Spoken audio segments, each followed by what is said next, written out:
Nous sommes en direct à présent avec Pascal Hunt, chef de la mission du Comité international de la Croix-Rouge à Gaza. Pascal Hunt, vous êtes actuellement en direct du sud de la bande de Gaza. D'abord concernant les bombardements à Khan Younes, est-ce que vous avez des informations sur la situation humanitaire sur place ? Alors oui, la situation humanitaire était déjà désastreuse avant. Une grande partie de la population avait fui le nord et était arrivée au sud. Donc on est déjà dans une partie extrêmement peuplée. Donc beaucoup de gens sont arrivés depuis le sud. En plus de ça, les hôpitaux étaient déjà totalement débordés. Dans l'hôpital où travaille le CICR, on a déjà eu des jours pendant le cessez-le-feu où on a reçu plus de 800 blessés dans l'hôpital européen de Gaza. Un jour, nous avons reçu 107 ambulances. Donc déjà, avant la reprise des combats, la situation était extrêmement précaire. Aujourd'hui, les bombardements étaient incessants. On a vu des populations fuir, venir du côté de la plage ici. J'ai moi-même vu des familles bouger, rester des familles entières pour essayer de trouver refuge ou même dormir dehors.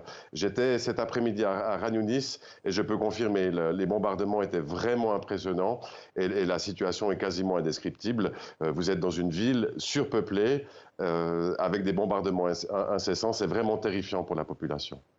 Justement, Pascal Hunt, Israël multiplie depuis 48 heures les ordres d'évacuation des Gazaouis vers ce qu'on appelle aujourd'hui les zones sûres. Mais ces zones sont-elles vraiment sûres et sécurisées ?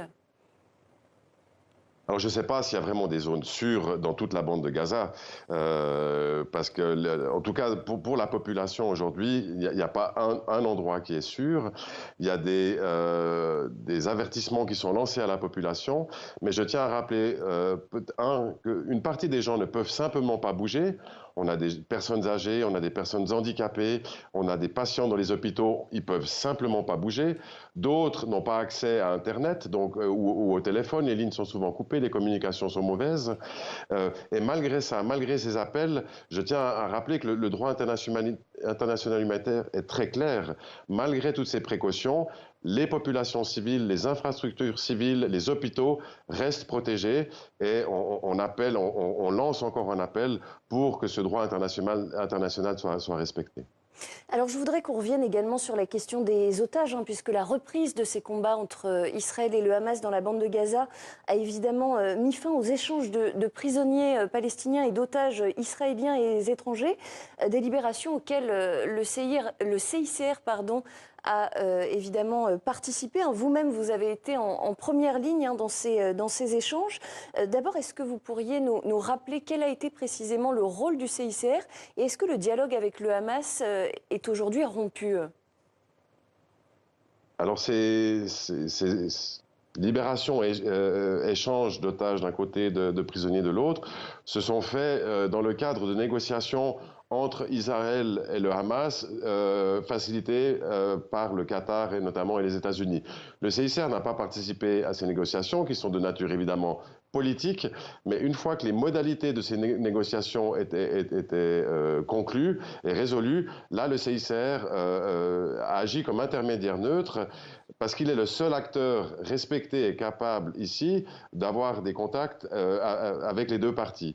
Donc je vous confirme, le CICR, comme dans tous les conflits et toutes les guerres dans le monde, nous avons des contacts réguliers avec l'armée israélienne, nous avons des contacts réguliers avec le Hamas, et c'est ce qui nous permet de remplir notre mission humanitaire ici. Alors on parle aujourd'hui de 136, 137 personnes qui seraient toujours retenues en otage dans la bande de Gaza. Est-ce que vous avez des informations sur leur profil ? S'agit-il essentiellement d'hommes ou y a-t-il encore des personnes âgées, parmi eux des femmes ou encore des enfants ? Je n'ai pas plus d'informations que ce que je peux lire dans la presse ou les rumeurs qui circulent. Ce que je peux dire, c'est que le CICR reste à disposition des parties et on est prêt à tout moment, une fois que Israël et le Hamas se seront mis d'accord, à aller rechercher des otages d'un côté et faciliter la libération de détenus palestiniens de l'autre. Les équipes ici sont en stand-by. En plus de toutes les activités que l'on mène, nous sommes en stand-by et prêts à tout moment pour intervenir et faciliter ces libérations.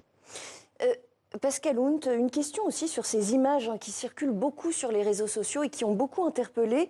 Ce sont ces otages qui, une fois libérés, ont serré la main à leurs ravisseurs du Hamas, leur disent au revoir avec le sourire. Comment est-ce que vous comprenez cette proximité apparente entre les otages et leurs ravisseurs? Est-ce que c'est une opération de communication orchestrée par le Hamas ou c'est une manifestation du syndrome de Stockholm?